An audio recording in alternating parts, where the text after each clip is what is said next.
Punks vs. Zombies by John Cronshaw. Episode 5. Chapter 13. Layla turned the key in the ignition. The engine roared to life. Vibrations pulsed through Tommy's skull as he leaned back against the headrest. Behind him, Mickey stared from the window, his eyes vacant, his skin pale and slick with sweat. Tommy turned to him. "You good?" Mickey jolted, eyes darting around the van before settling back on the road. "Yeah. Fine." In the side mirror, Tommy saw Roxy slam the back doors of their van shut, trapping Kim inside. She barked orders at the rest of the minks, her expression twisting into a scowl.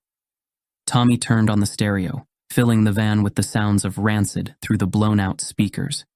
Mickey's fingers tapped against his thigh, still avoiding eye contact. Jimbo cracked open a can. "Road trip," Layla revved the engine once more. In the side mirror, the other vans started to move. Layla pulled onto the street, leading the way. The van's engine hummed under Layla's steady hand, the wheels eating up mile after mile of uncertain road. Tommy's fingers drummed on the dashboard. "Hey, lighten up, folks," Jimbo grinned. "We're punks on tour, remember?" He knocked back his beer. "Next stop, Zombie Palooza." Mickey snorted, a sound more like a grimace than a laugh. "Yeah, headlined by the undead, I suppose." Jimbo chuckled. "Ah, they always kill it on stage." The word kill hung heavy in the air for a moment. "So, how's the tour been for you lot?" Jimbo leaned between the front seats, looking between Layla and Tommy. Any memorable gigs before the world decided to end? Had it only been yesterday that they'd played to a packed house at 924 Gilman Street? God, it felt like a lifetime ago. "We've played some decent venues," Tommy said. "Last single got us a lot of attention on some of the bigger sites. It's like people are starting to pay attention." "Enjoy it, dude. That first push is the best. We're about to record our third album." Jimbo sighed. Mind you, with the way things were going, it was a coin toss whether we'd make it through as a band. Mickey inclined his head. "Trouble at mill, huh?" Jimbo shrugged, his gaze fixed somewhere on the van's peeling ceiling liner. Let's just say creative differences had turned into creative warfare, almost made the actual apocalypse seem like a good team-building exercise. He threw himself back into his seat. "I don't want to keep doing retreads, you know? We need to rip it up, start again. Do what Fugazi did, really push the possibilities." Tommy raised an eyebrow. "So, you're bored of punk?" "I'm bored of stock punk. I'm bored of all these wannabes who fall into some nicely structured rebellion. They're conformists, dude. And they don't even see it. They think they're punk, but they're still dressing like it's 1977. Punk's supposed to be more than just a label, more than just a framework you can slot yourself into. It's about breaking down the walls." "So, what? You gonna start doing a post-punk thing or something? Throw in some jazz, a bit of beatboxing?" "Anything's better than rinse and repeat, you know," Layla sniffed. "And let me guess, Zero's not into that?" Jimbo shook his head. "I tried playing him some other music. Experimental stuff. Electronica. Shoegaze. Grime. It's like, if it's not punk or hardcore, he doesn't want to know. He calls himself a purist, but it's falling back on the same old, same old. So limiting." Layla nodded. "Well, if you survive this, you'll probably survive anything as a band." "Survive? I plan to thrive, dude." Jimbo drummed his fingers on the back of Tommy's seat. "First band to tour post-apocalypse? Imagine the cred. Could launch a new type of punk rock. Call it zombiecore." Tommy grinned. "Yeah, you could have some zombies growling on backing vocals." Jimbo chuckled. "Yeah, probably have to keep them on leashes, though." "Oh, crap, our backing guy's just bitten another kid on the front row. Urgh." Jimbo's laughter filled the van, brightening the gloom if only for a moment. "They'd have to sign waivers to see us. That's real hardcore." Tommy nodded along to the music as the empty highway slid by. Abandoned cars lay scattered along the shoulders, some with doors ajar, others marred with dark stains. Mickey shifted in his seat, casting a glance Tommy's way. "So what's the plan, once we hit Lake Tahoe?" Tommy shrugged. "Regroup. Get supplies." "And then what? I don't know if you've noticed, but we're a long way from Philly. We need to take it one day at a time, man. We'll get there. We just need to keep focused on the now. A bitter laugh escaped Mickey. We're so screwed. Maybe, Tommy frowned. But we've got each other. We'll figure this out. Mickey shook his head, his gaze fixed on the road ahead. Tommy cranked up the volume, allowing Tim Armstrong's gritty vocals to drown out the uncertain future looming before them. He watched Mickey from the corner of his eye as they drove, taking in his twitchy movements. There was no doubt that withdrawal was hitting Mickey hard. Though he had his demons, he always came through for the band when it mattered. But if Mickey derailed now, they were all in trouble. Lila's phone rang and she pressed to answer. Yeah? Hey you. A gravelly voice came through the van's speakers. Layla smiled at Tommy. It's Dee. Damn right it's Dee. How you guys holding up in there? Oh, living the dream, as always. You know me, cool as a cucumber. Dee laughed. I'll believe that when I see it. We've got to do something to lighten the mood around here. I'm starting a game of I Spy. Roxy's already playing along. Sure, knock yourself out. All right, I spy with my little eye something beginning with S. Layla looked down at her hands. Steering wheel? Nope. Try again. Tommy smirked and scanned the area. Sky? Getting warmer, but no cigar. Mickey blinked and glanced around the van. Something. Dee burst out laughing over the speakers. That's almost too clever. But no, it's not something. I mean, it is something. But it's not the word something. So it is something? Mickey asked. Yeah, it's something, but it's not something. Layla snorted. I'm confused. Tommy glanced back at Mickey and grinned. We all are. All right, my turn, said Jimbo, leaning between the seats. Is it a sentient sausage? What? Layla almost swerved the van. Tommy chuckled. Jimbo, what kind of world do you live in, man? A world where sentient sausages could absolutely be a thing, given everything else that's going on. I mean, you're completely fine with zombies shambling among us, but the idea that a sausage might have an opinion about the drapes is somehow odd to you? Mickey laughed. I mean, Dee hasn't said it's not.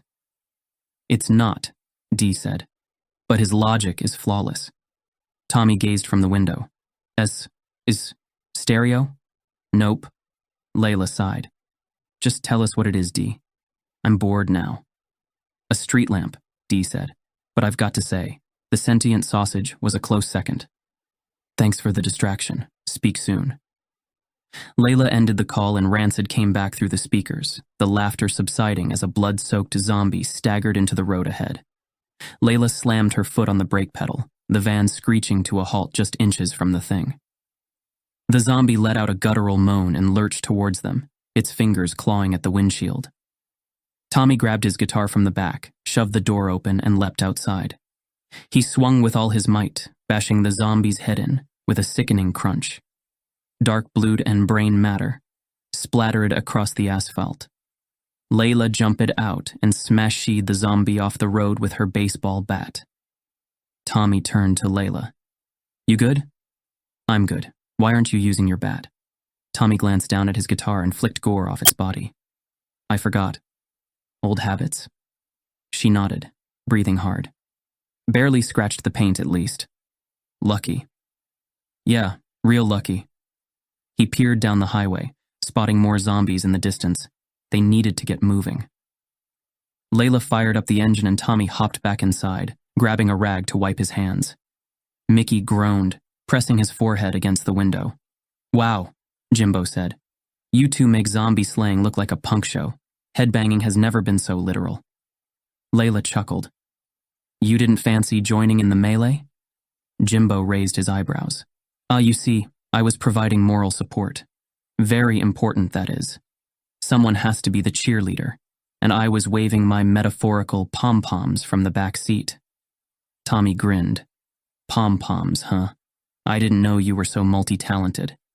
Maybe when this thing's over, we can have you as a dancer at Zombie-Palooza. Jimbo sucked his teeth. Don't underestimate the power of morale in the apocalypse. Also, someone had to keep an eye on Mickey here. Make sure he didn't make a meal for our dead friend. Mickey groaned. but managed a weak smile. "You're too kind," Jimbo nodded. "I'm selfless like that. You go out, smash some zombie skulls, and I make sure the home front is secure." Tommy glanced at Mickey, his face a pallid mask. "Here." Tommy fished an unopened bottle of water out and handed it back to him. "Stay hydrated, man." Mickey took a few sips and leaned back, closing his eyes. Layla's phone interrupted the music. "Who is it?" "It's Roxy." Tommy gestured to the screen. "Probably checking we haven't been zombified," Layla said. Tommy answered the call. "Hey, Rox, what's up? You've got to stop getting out every time there's a deadhead in the way. We'll never make it to Tahoe at this rate." Layla narrowed her eyes, her jaw twitching. Tommy shifted in his seat. "How's Kim?" "She's still with us." "Spike doing okay?" "Yep." "All right then. Layla slammed the brakes again. Up ahead, Zero stood at the roadside, his phone aimed at a pack of zombies tearing into a corpse. Layla leaned forward, her mouth gaping. What the hell's he doing? Before Tommy could stop her, she jumped out and stormed over to him. Tommy grabbed his guitar and caught up to her. "You got a death wish, dumbass?" Layla snatched Zero's phone away. Zero shrugged. "Thought the footage might be useful." "Useful for what?" Tommy snapped. "Freaking TikTok?" Zero didn't respond. After a silent stare down, Zero swiped his phone, climbed back into his van, and took off. Layla and Tommy exchanged frustrated looks. Tommy slid back into the passenger seat, his nerves on edge. Jimbo leaned forward. Zero, ever the aspiring filmmaker. Probably thinks he's going to make zombies go viral. Again." Tommy shook his head. "Going viral isn't much use if you get eaten. It's pointless and dangerous." Jimbo grinned. "Well, you've got to admit, if it gives Zero something productive to do, then it can't be all bad. The last thing any of us want is for Zero to get bored and start thinking." "Thinking about what?" Layla asked as she shifted gears. "Connecting dots." Jimbo made exaggerated air quotes. "But not just any dots, mind you. These are the kinds of dots that only Zero can see. The flimsiest of details becoming a full-fledged conspiracy theory." Tommy laughed. "Oh, so you think he's cooking up some kind of story in that brain of his?" "You bet.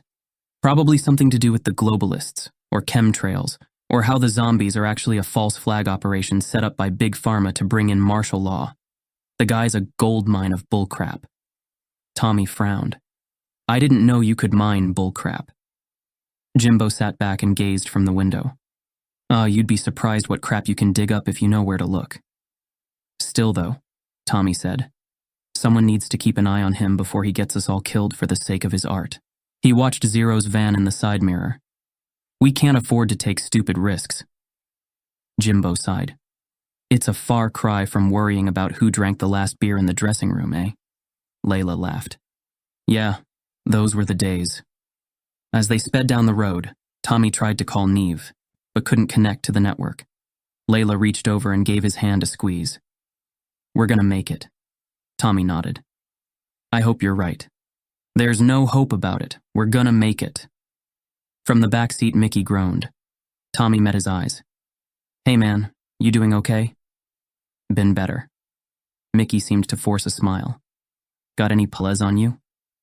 Layla shot Mickey a look. "You know, we don't."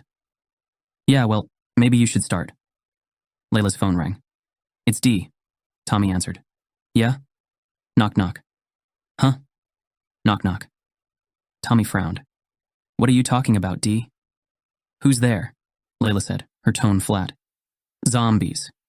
"Zombies who?" "Zombies gonna eat your brains if you don't drive faster." Dee cackled and ended the call. Layla and Tommy both shook their heads.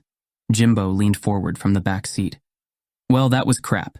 Didn't even make sense." He raised a finger. "Knock knock." Layla rolled her eyes. "Who's there?" "Zombie Chew." "Zombie Chew who?" Tommy asked. "Zombie chewed my arm off, but I'm all right now. Got a spare one in the back." Layla's brow furrowed. "That's worse than Dee's." Wait, I've got another. Knock knock." Tommy groaned. "Who's there?" "Dead." "Dead who?" Dead tired of all these zombies. Anyone up for a nap? Mickey gave a brief chuckle. Layla shook her head. Don't encourage him, Mickey. The shimmering blue waters of Lake Tahoe eventually came into view, stretching out to the horizon. For a brief moment, all Tommy's worries seemed to fade away. The lake was untouched, pristine. Part of him wanted to pretend just for a second that everything was normal, that they were a band on a road trip, taking in the natural beauty of the high Sierras. No zombies, no chaos, no constant gnawing fear that every moment might be their last. But the images flashing by the van's windows, reflected in the side mirror, made the harsh reality impossible to ignore. Overturned cars, shattered storefronts, dried blood staining the broken asphalt. He glanced over at Layla. Her dark eyes were fixed on the road ahead. Wordlessly, he reached over and put his hand on Layla's shoulder. She met his eyes and gave a slight nod. The van shuddered to a stop. Tommy peered through the grimy window at the still waters of Lake Tahoe, glimmering under the setting sun. A sheen of sweat coated his skin. He prodded Mickey's knee. We're here, man. You coming?